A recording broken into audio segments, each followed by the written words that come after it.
The A-Team 1983 to 1987 cast then and now, how they changed after 40 years.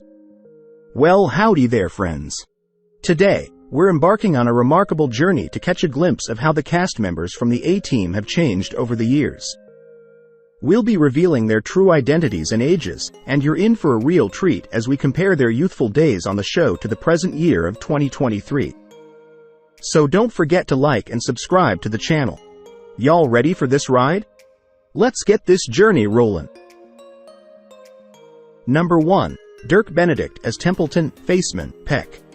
After all the scrapes and close calls the A-Team cast went through, having a smooth talker like the Faceman was a necessity, wouldn't you agree? The Faceman possessed the kind of charm that could win over just about anyone, and his silver tongue was a valuable asset in navigating their adventures. Deep down, he had a good heart, and while he respected Faith, that seemed to be the only commitment he'd make, much to the chagrin of the ladies. It's likely one of the reasons he served as the team's second-in-command, even if his official rank didn't always reflect that. The actor behind the Faceman, Dirk Benedict, had an early taste of aviation in his career. His introduction to helicopters came with a second billing role in the short-lived 1974 show, Chopper 1. However, his big break arrived in 1978 when he portrayed Lieutenant Starbuck in Battlestar Galactica. Shortly after that space adventure, he transitioned back to a helicopter as part of the A-Team. They even managed to sneak in a playful reference to his time on Battlestar Galactica when his character encounters a Cylon while strolling around Universal Studios. Benedict also delved into writing and penned an autobiography titled Confessions of a Kamikaze Cowboy. He continued to write, including a notably critical review of the reimagined Battlestar Galactica.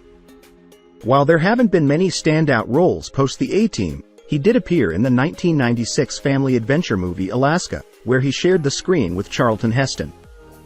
In the 90s, Benedict received an unexpected surprise, a child from a previous relationship who had been placed for adoption without his knowledge. More recently, his acting career has slowed down, but he did make a cameo appearance in the 2010 A-Team reboot film. Today, in his mid-70s, the last time we saw him on screen was in the 2020 production, Charlie's Christmas Wish. This feminist fantasy, so you think in the A-Team back then, you were all, real guys, it was a real guy show. It was! Guns and it was women. Young kids. Number 2. George Peppard was on the brink of becoming an oil tycoon. He was initially offered the role of Blake Carrington in the TV series Dynasty. However, he turned it down, believing the character resembled J.R. Ewing from Dallas too closely. Yet 2 years later, he found himself leading the A-Team as a soldier of fortune. By this time, Peppard was already a prominent figure in Hollywood, thanks in part to his role alongside Audrey Hepburn in Breakfast at Tiffany's. However, his status took a hit as Mr. T's popularity began to overshadow him, and it was compounded by the revelation that Mr. T was earning more than him. Nonetheless, the A-Team revitalized Peppard's stardom, arguably to a level he hadn't reached since his Breakfast at Tiffany's days. It opened doors to projects like the TV movie Man Against the Mob. In 1994, he featured in an episode of Matlock, which was intended to serve as a backdoor pilot for a series about a father and his estranged daughter working as private investigators. Tragically, just 8 days after that Matlock episode aired, Peppard, known for his love of cigars, succumbed to pneumonia. Rest in peace, Colonel. When the picture starts. From there on, it goes into science fiction. He's the kind of fellow that does everything just straight down the line. Have you ever been in one of those? Number 3. Jack Jing as General Harlan Bull Fulbright. In the latter part of the show's 4th season, the A-Team found themselves pursued by General Harlan Bull Fulbright, a character portrayed by Jack Jing. Intriguingly, in the season 4 finale, Fulbright took an unexpected turn by hiring the A-Team to help locate Tia. Unfortunately, this endeavor led to Fulbright's tragic demise. Jing, a versatile actor, left his mark in both film and television. He graced the screen with memorable performances in the war film Sniper's Ridge, 1961, and the role of Will Coleman in Where the Red Fern Grows, 1974. Some of his notable film credits include Hang 'em High, 1968, Play Misty for Me, 1971, and High Plains Drifter, 1973, where he shared the screen with the iconic Clint Eastwood. Beyond his acting career, Jing had a multifaceted background. He enjoyed a stint in football during his college years and later played professionally for a season with the Edmonton Eskimos in the Canadian Football League. His talents extended to the golf course, where he achieved success as a Crosby Golf Tournament winner, and he also triumphed as a Clint Eastwood Celebrity Tennis Tournament champion. In his personal life, Jing's romantic journey included several marriages. He married Katie right out of high school, and though they later divorced, he went on to marry Gretchen Groening on April 19, 1956, with whom he had one son before their separation in September 1973. On September 23, 1978, Jing found love again, marrying Sharon Ramona Thompson in Los Angeles, and together, they welcomed 2 daughters into the world. Sadly, Jack Jing passed away from natural causes at his home in La Quinta on September 9, 2022, at the age of 90. In the heavens, same side.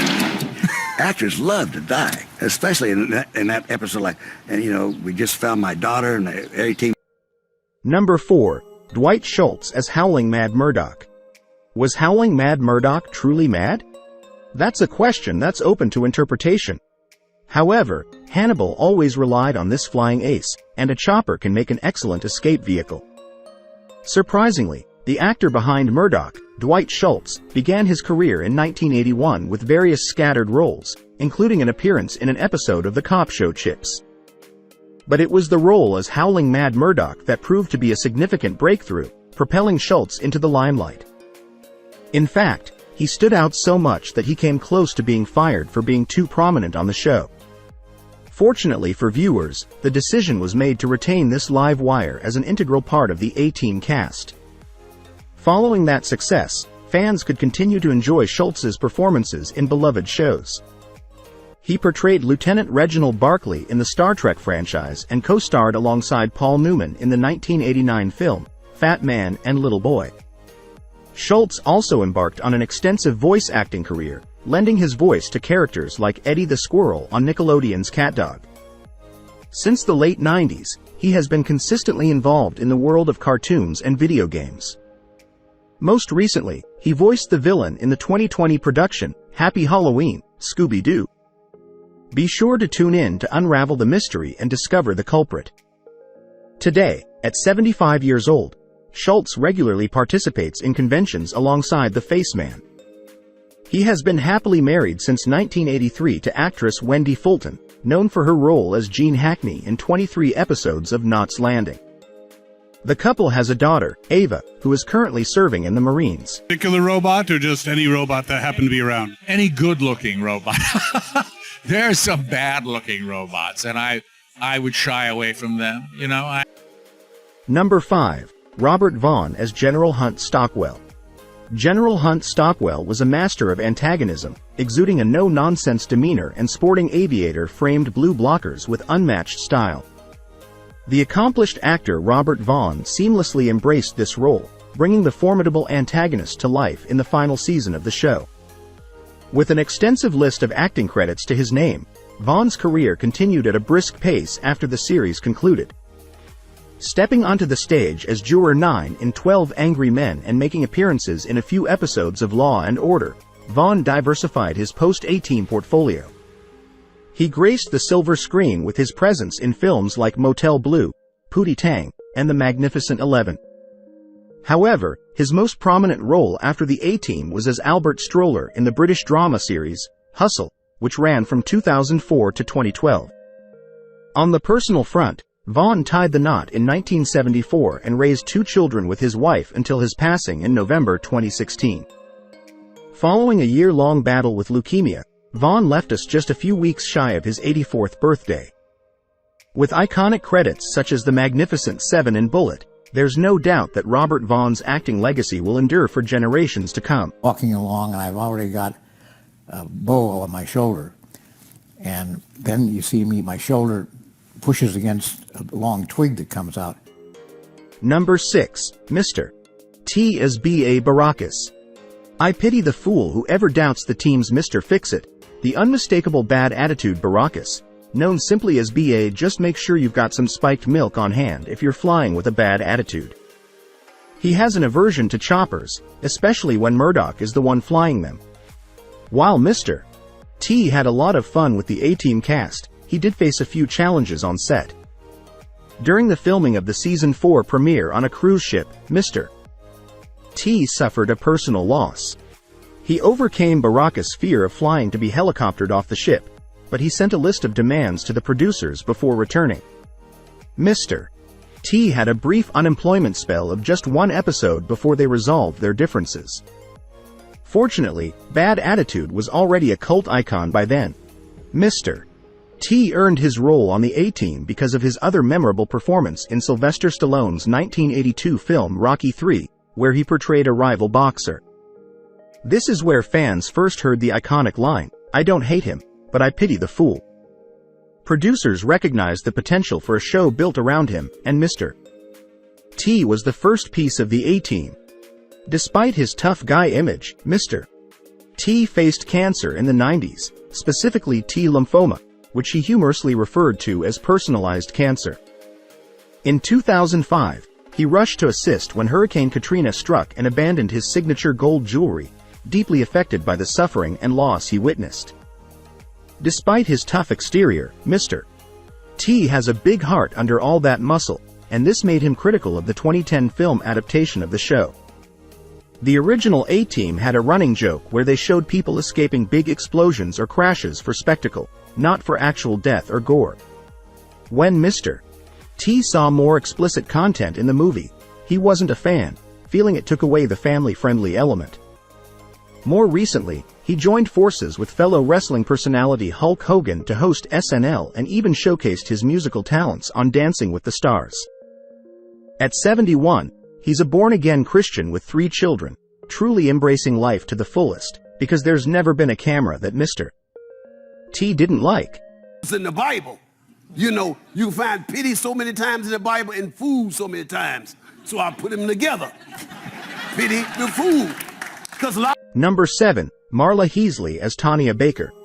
In the latter half of the 2nd season, Alan's character was replaced by fellow reporter Tanya Baker, portrayed by Marla Heasley.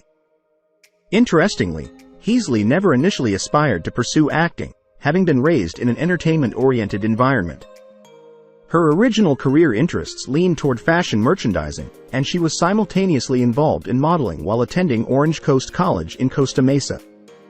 It was her father who introduced her to Norman Brokaw of William Morris Agency, primarily to explore opportunities in commercials.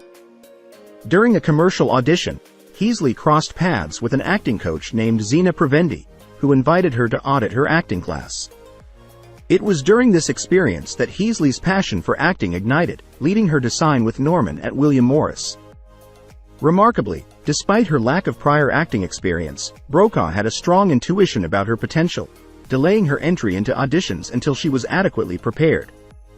Heasley took her acting studies seriously, attending acting classes diligently, joining a repertory theater, and even relocating to New York for a year to study under a respected acting coach.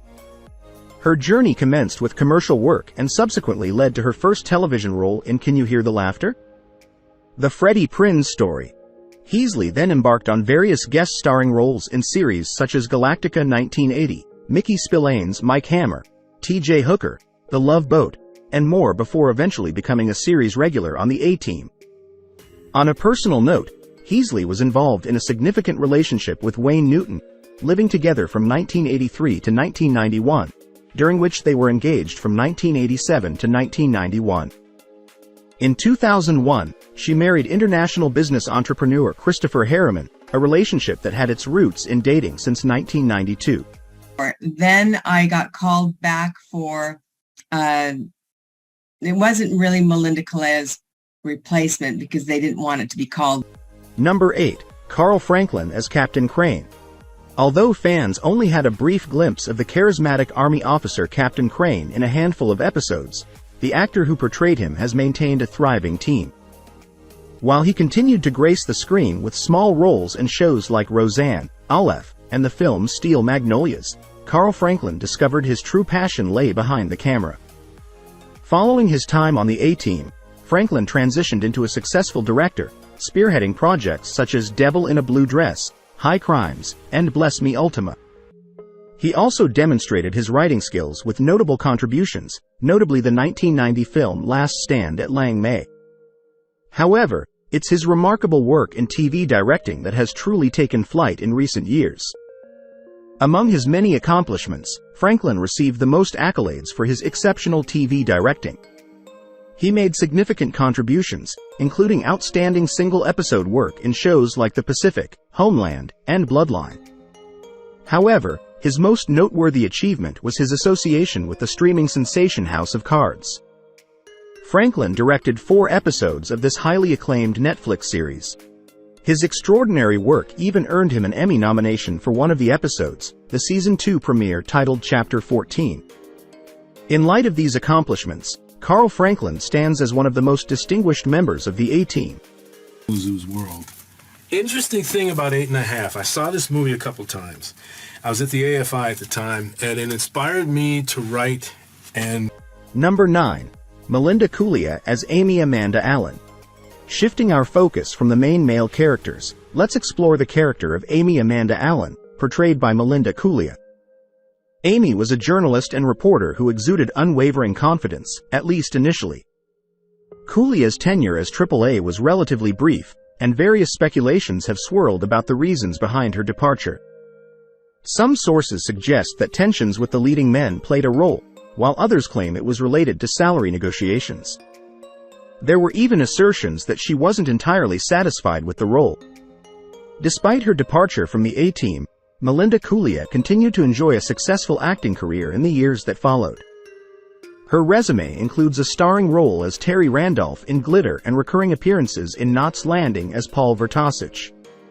She showcased her acting prowess in iconic television programs such as Saint Elsewhere, The X-Files, and Murder, She Wrote. Additionally, she shared the screen with her former A-Team co-star Dwight Schultz in an episode of Star Trek: The Next Generation. However, as the new century dawned, her acting opportunities started to decline. Kloss's last known appearance was in the 2001 film Dying on the Edge. It appears that she may have shifted her focus away from acting, instead finding success in the realm of literature. In 2016, she ventured into the world of writing and published her first novel, an illustrated mystery titled Wandego, in collaboration with Griffith Moon Publishing. Number 10. Eddie Velez as Frankie Santana. While it's true that the special effects expert Frankie Santana was initially blackmailed into joining the A-Team, actor Eddie Velez embraced his role in the show with enthusiasm. He stood out brightly among the ensemble of A-Team stars. When the series concluded on NBC, Velez wasted no time in securing roles that not only kept the paychecks coming but also maintained his presence in the spotlight. Eddie Velez starred in 12 episodes of True Blue as Frankie Avila, followed by his appearance in Live Shot in 1995, where he portrayed Ricardo Sandoval. Subsequently, he delved into the realm of daytime soap operas by joining the cast of Days of Our Lives. In this series, he played the character Paul Mendes and made a significant impact by appearing in the show 20 times between 2001 and 2003, establishing a steady and notable role. His later guest appearances spanned various series, including Pacific Blue, Charmed, and Numb Thursday. Velez also added feature film credits to his extensive resume, including notable titles such as Romero, Traffic, Repo Chick, and Bullet Face. However, for many, he remains recognizable from his role in the riotous Wayans brothers comedy, White Chicks. Eddie Velez has continued to make a lasting mark in the world of entertainment through his diverse and enduring career. Number 11. Lance Ligo as Colonel Decker. While Lance Ligo had already achieved a significant level of fame prior to joining the A-Team, his portrayal of Roderick Decker in the series further solidified his status as a standout performer, endearing him to audiences worldwide. Even after he concluded his role as the show's gun-toting colonel, Ligo displayed a relentless determination to continue captivating viewers with his stern countenance and distinctive gravelly voice. Unsurprisingly, he resurfaced as yet another formidable colonel in Magnum, P.I. After that, Ligo graced various television series throughout the late 80s and 90s, leaving his mark on iconic shows like Dallas, Battlestar Galactica, MacGyver, and Crusade. In his later years, he embarked on a journey back to his roots from the 60s and 70s, transitioning back to the realm of film. He contributed to the cast of the 1997 film Mortal Kombat Annihilation and lent his voice to a character in Disney's animated film Home on the Range. Sadly, Lance Ligo passed away in 2012, leaving behind a legacy of exceptional performances. Even in his posthumous years, his talent continued to shine, as he made a memorable appearance alongside Paul Rudd and Emile Hirsch in the 2013 comedy-drama film Prince Avalanche. This film serves as a heartfelt tribute dedicated to the enduring memory of the late actor. In this exciting journey through time, we've witnessed the remarkable transformations of the A-Team cast from their iconic roles in 1983 to where they are today.